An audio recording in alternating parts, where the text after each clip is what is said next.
This is what Mike Lombardi's hearing about what the Houston Texans might be doing with that second overall pick. I'm not saying they're not going to draft a quarterback, Femi, but I do believe that they will explore all their options.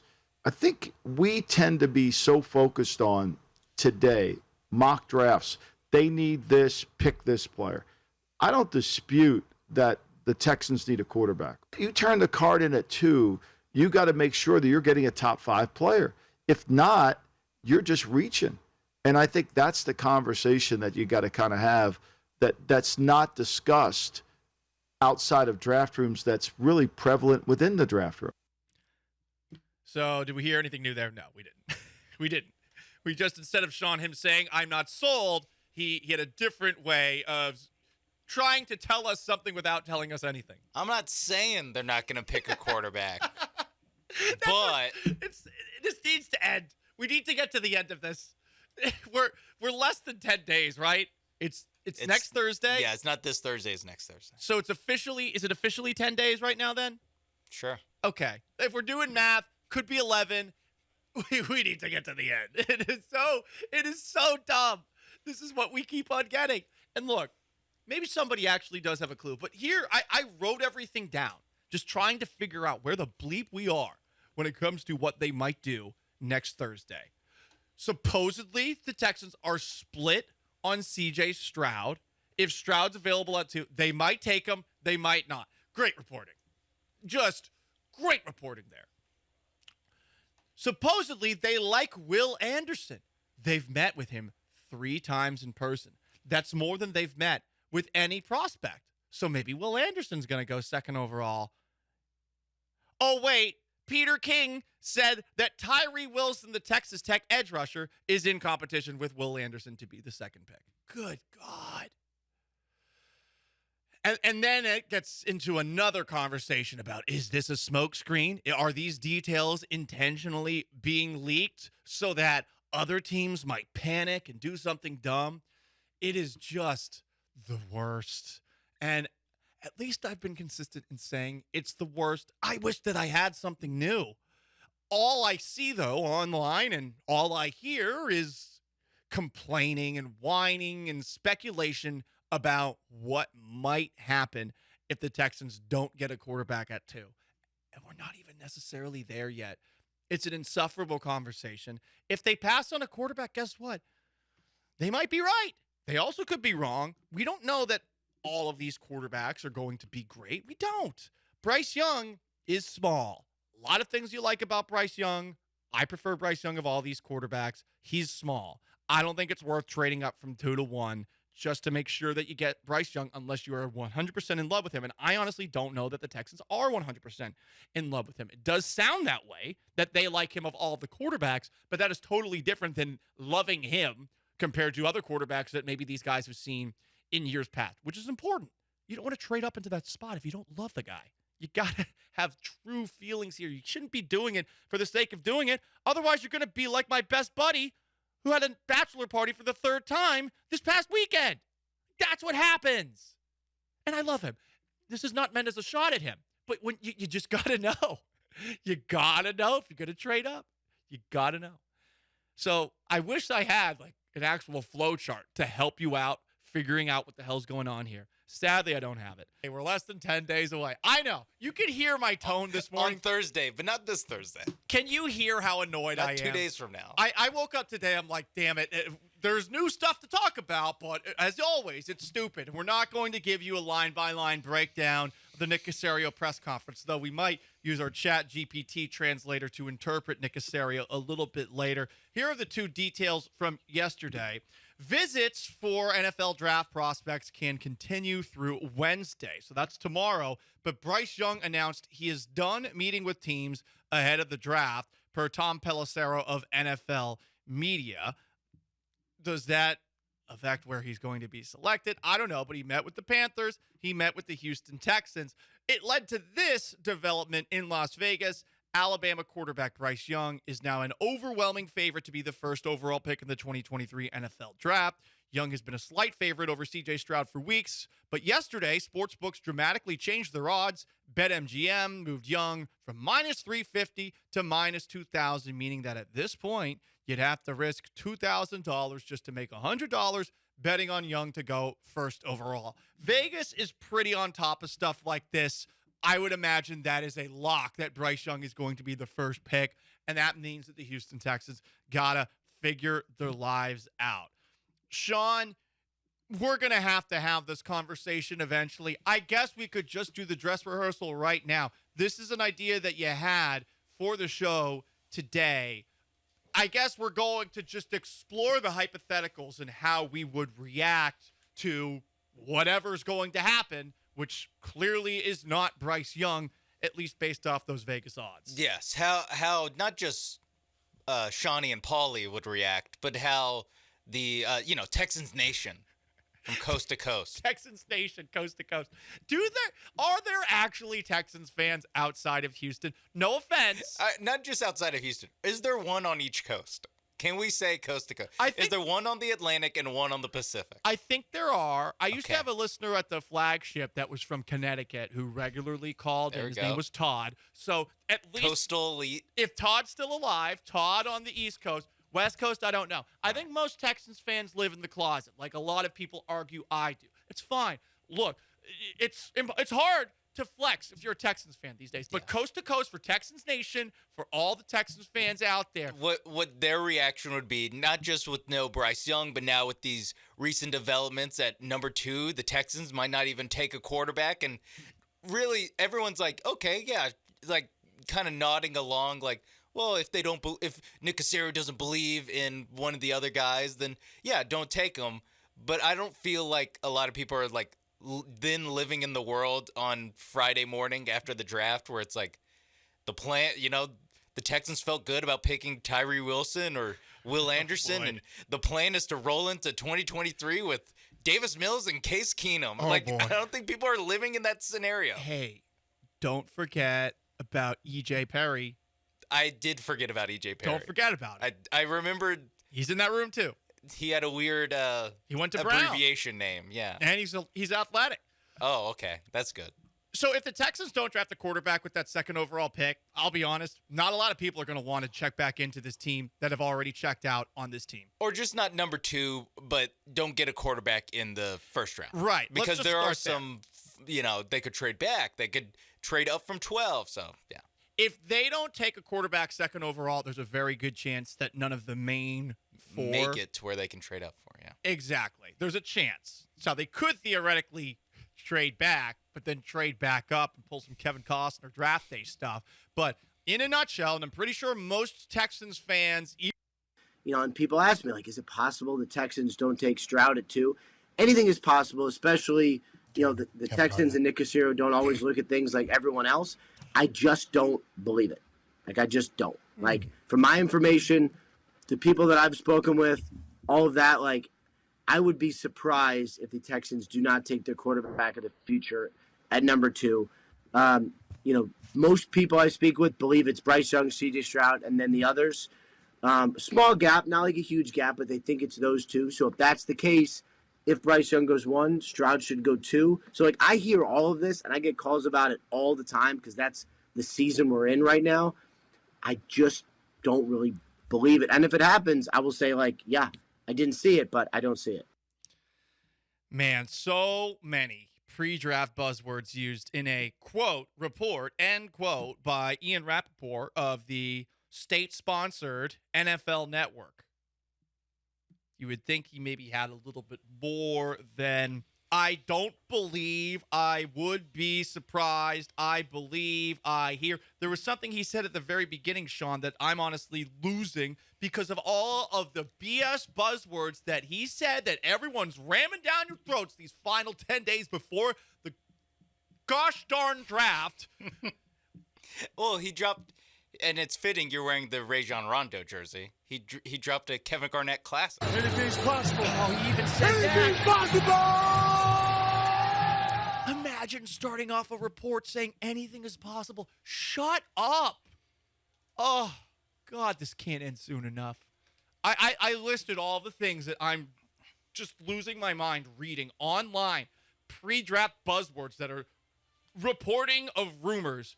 I'm hearing, I'm not sold, I'm not convinced. I wouldn't be surprised. Goodness gracious. We need help as a society. This is bad, and I need this draft to happen. And I don't even care who they take second overall, like a lot of you do. I just want all these people to shut up. Just give me the names. With their stupid give me the reports. 2 picks. Oh, my God. I get that some of you guys are probably like, why are you so angry about this? You don't listen to the show every day. You're not as on top of the draft coverage as I am. I've been doing this for 10 years, and every single year I hate the last month before the draft more and more. Because it's just all sorts of, like, everyone thinks that they have gossip, and no one has bleep, and everyone just throws it out there. And all you have to say, I could start doing this. I could be a con artist, but I can't in good conscience do it. I should start, maybe I'll do it next year. I'll become a big draft rumor reporter, and I'll just throw out all sorts of things. I'm hearing that a quarterback might go first overall. We're still going through the process. Obviously through this whole, since February, the combine, everything else, there's been some clarity. But we've made a conscious effort to keep an open mind about this. We saw yesterday that Bryce canceled his last visit. Yeah. Has there been communication to him that he's the pick? No, there is not. And, that was a decision he made on his own. And I just refer you to his reps and to Bryce as to why. That's Panthers general manager Scott Fitterer at a pre-draft press conference yesterday. It did seem like a foregone conclusion given the odd change in Vegas where Bryce Young is now plus 2,000, meaning you got to put down $2,000 to win $100 to be the first overall pick in the NFL draft, and he canceled all of his meetings with other teams. You would have thought that the Carolina Panthers told Bryce Young that they're going to draft him. Fitterer's denying it, and I don't buy the denial at all. No one should buy the denial. I bet they already had the conversation, and I'm going to put my tinfoil hat on for a second. I think the NFL is obsessed with making the NFL draft have a little bit of suspense. We were talking about horror movies on the Twitch chat in the break. I think they want you to have a feeling that you don't know what's happening next. And remember, in the past, they've cracked down on NFL reporters who have broken picks before they were actually made. I think that it stands to reason that the NFL might have told the Carolina Panthers, the Houston Texans, to really, I guess, mask whatever they might do so that there is a little bit of extra buzz leading up to the first pick instead of that first pick being a foregone conclusion. I think they want some speculation leading into the draft itself. I also think that they want that speculation to continue up to the pick being turned in during the early minutes, hours of the NFL draft, which is annoying, but is it that crazy of a theory that the NFL would tell them, nope, you're not releasing anything. You're keeping everything inside the vest. We want this to be the best TV show we possibly can make. It's so stupid. It's so I agree. I agree, but it's probably what's happening. We all know. We all know. Every year this happens too, where we all know who the number one pick is, but they have to play this little shell game of like, maybe not, maybe not. That's like, we know. You don't have to, I don't know. It was a couple of years ago where we knew Trevor Lawrence was going first overall, no matter what. And because we knew Trevor Lawrence was going first to the Jaguars, no matter what, we also knew that Zach Wilson was going second overall. And then it became tricky. So this was what, 2 drafts ago? 21. Right. So I bet that the NFL, realizing that probably ruined a little bit of intrigue the first half hour of the draft. They want everyone to make it seem as if they haven't made up their mind yet. I mean, the year before was Burrow that we knew going into it. Year before that, was that Kyler? I think so, yes. Yeah. Year before that was Baker. What they did a very good job about the Baker Mayfield Baker was a thing until not like the foregone Tuesday conclusion. before the draft. Right. It did seem like it could be a variety of different people back in, what was that, 2018? 2018. Okay. Yeah. Man. First overall, Baker Mayfield. Who's the 2017? Was that Myles Garrett? 2017. Yeah, it was Myles Garrett. Myles Garrett And went then first overall. Mitch Trubisky. And then Mitch Trubisky. I feel like most years we know who the number one pick is, like way before, and then we still have to have the Scott Fitterers of the world, future former Carolina Panthers GM Scott Fitterer, just have to, I don't know. They have to be like, oh, ask Bryce's reps why he canceled all these visits. It's like, I think we know why. I think there was some back and forth in 2016 between Jared Goff and Carson Wentz. I think that was a pretty heated debate because it was two guys. But And both teams traded up to get, that's also you correct. know. So once the no second one team loved them trades that up, much. you kind of know. Right. And then you had in 2015, I think it was Jameis and then Mariota. Yeah. And I think there might have been some debate about who would go first between the two leading up to the draft. But then everyone, despite Jameis Winston's many incidents at Florida State, was like, yeah, it's got to be Jameis. It's got to be Jameis. And how did those picks work out? Who is the better pick? Jameis. Okay. We'll move on. Just a pause before I bitch and moan about draft coverage again. It's not the end of the world if you don't get a quarterback with the first or second pick. It's going to make the Texans boring, but it's not the end of the world because a lot of these guys are going to suck. I was going to say, think about the last four quarterbacks we said the names of. Jameis Right. Winston, Marcus Mariota, Jared Goff, Carson Wentz. And That there was the were last good four. moments for each of those quarterbacks. Goff had some good moments. Yeah. Mariota's the only one who never had a single good moment in the NFL. He had that touchdown pass that he threw to himself. Right, because Darrelle Revis, husk that he was at that point in his career, couldn't field that. That game drove me crazy. I was so pissed off that the Titans won that game because I hate the Titans and I think their fans are dumb, and they thought that it validated Marcus Mariota. Whatever. Look, guys, I'm done. I'm done with this. The draft needs to start. It's 8 days away. So I've decided we're going to do a countdown going forward the next 8 days. Things I would rather listen to than NFL draft coverage. And here's number one on that countdown. I would rather listen to Pantera. And guess what? I finally listened to Pantera. Backstory for those who are just tuning in. I think Walk by Pantera is an unnecessarily hardo song. I think it's awful. And one time at Down the Street Bar in the Heights, someone played it and ruined our ranch vibes. So I said aloud, who the bleep put this bleep on? The person who put the bleep on got in my face and started like, what are you going to do about it? And I said, I'm just going to keep telling you what an awful song choice this was, you bleeping hardo.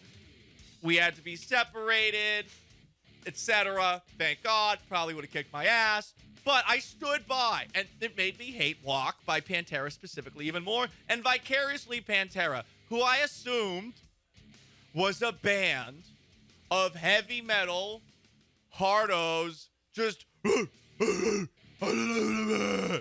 So yesterday I finally decided, you know what? I'm going to give him a fair shot. I listened to 4 songs other than Walk by Pantera. The first, Cowboys from Hell. Okay, a little more of the same. I couldn't understand literally any of the lyrics, so it's a little bit like mumble rap. No offense, Pantera fans. Until they said Cowboys from Hell. And then this awesome solo kicked in, and I was like, okay, this isn't bad. I feel like they're going to take offense to that. They by the will, way. of course. Who cares? I just feel, you said no offense. I feel like they didn't hear that part. Right. I did say it. No offense. Mumble rap, Pantera, I don't know the difference. Cemetery Gates. That song was actually good. But it doesn't sound like any of the other songs I heard by them. It actually sounded a little bit like One by Metallica. There's a little grunge vibes to it too. That song I legitimately liked. I was surprised that there was one that I liked. I'm Broken. So the guitar from the riff to the solo, great. And I kind of got Bulls on Parade vibes. The lyrics, though, again, it's just guttural screaming. And once again, with Domination, the last song I listened to, the guitar riff and the solo are great. So I'll say this. The guitar work by Pantera is pretty damn good. The lyrics, the singing, like, honestly, you could totally get rid of it. Playing this in the background right now and not hearing him go,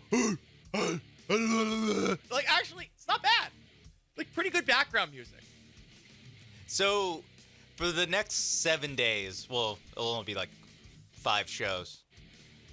And I don't know if we'll do one on third. Anyway, the next editions of this segment, will it be different music or will it be other things? It'll be anything. Okay. So I need help here. I need help. What are awful things I need to listen to instead of draft talk? Right, because we need to make it difficult, and we will determine whether or not I would rather listen to it at the end. I would rather listen to Pantera than NFL draft coverage. Okay, I'm big officially win. on that after today. No, big win for Pantera. Pantera is going up the power rankings. They're underdog. There's 7.5-point underdogs coming into this. Sean, I think they were 10. Wow. I think they were 10. I went in and I was like, I don't want to do this bit anymore. When I started playing music. Once you're looking at the I Spotify was page, like, you're like, oh my God. Here we go. Here we go. So I'm going to try to think of some other things that I absolutely can't stand listening to. The 1877 Cars for Kids commercial, no, we won't do that. We won't. We won't do that one. That one's too much. Preferably be like a few things. Something that's like maybe a press conference with a few different cuts from a certain GM in town. Could listen to Nick Any of the Caserio. GMs in town, actually. Yeah, I know. I don't really like hearing any of them talk, do I? Could be that. So we'll think about that, but that's how we're going to do our countdown to the draft. Things I would rather listen to than NFL draft coverage. I am done with NFL draft reports because those reports always seem to be something along the lines of this, transcribed from NFL Live. Adam Schefter saying, quote, I don't think we're going to see a quarterback go at number 2. I don't think. And I think all the teams that were talking about trading up to 3 know that, so they can sit back and wait. And so this great QB rush that we've all been expecting might take a little bit of time. I don't think. How about they're not going to take one? It's yes, I'm assuming that it's educated speculation here. I'm certain that Adam Schefter's actually heard from a couple of people, and maybe that does lead him to think that the Texans won't take a quarterback with that second overall pick. But I also don't think that is a definitive thing happening. I don't believe that. Also, teams that are talking about trading up to 3 know that, and the QB rush will start later, like 1 pick later. Like, is that what later is? Like, if CJ Stroud's available at 3, theoretically someone's gonna want to trade up for it because someone was gonna trade up for it if it was Anthony Richardson or Will Levis. If the Texans pick CJ Stroud, I don't really understand many reports that come 8 days before the draft, but especially this one. Right. Look, Schefter's value is breaking news because he's an information trader. It's not like he's a super sleuth. He does the bidding of agents who will give him information in exchange for that. Like, that's how it works. It's not like he's Woodward and Bernstein or anything like that. His job is to give me that information. I don't give a bleep about his speculation. I don't. I really don't. Because it's not what he does best. And you could argue that, like, he just shouldn't ever speculate because it muddies the water between. If he gets out there and speculates, people assume that it's a report. Exactly. And then when it doesn't, because he's like anyone else, he'll speculate and be wrong. Then it weakens the reports because people will then conflate the speculation that was wrong with his next report that could be right. So confusing, but you are 100% on the nose with that one, Sean. Do you want to hear another bad draft report? There's a television show let's do it. called Charlotte Sports Live. Makes me miss the days of Sports Talk Live here in Houston. Shout out to Kevin Eschenfelder. And shout out feel- to all the many people that I would be on the air with, put on a ton of makeup and make my hair look like I'm Vegeta from Dragon Ball Z, talking about things that were going on in Houston sports. I feel like every show that is like Charlotte Sports Live and Sports Live Talk Houston, Sports Talk Live, yeah. I feel like it's the same 5 words just over and over Pretty again. much. It's name of city Sports Live Talk. I'm jealous that they have one because does Charlotte have many teams? They have the Panthers and they have The Hornets, dude. the Hornets. That's it. That's it. I bet they talk a lot of UNC Clemson? and Duke basketball. No, I doubt they do because Oh, really? it's Charlotte's kind of far away from Raleigh Durham. It's not that close. Anyway, here is a report, I guess, about what the Panthers might do in the draft.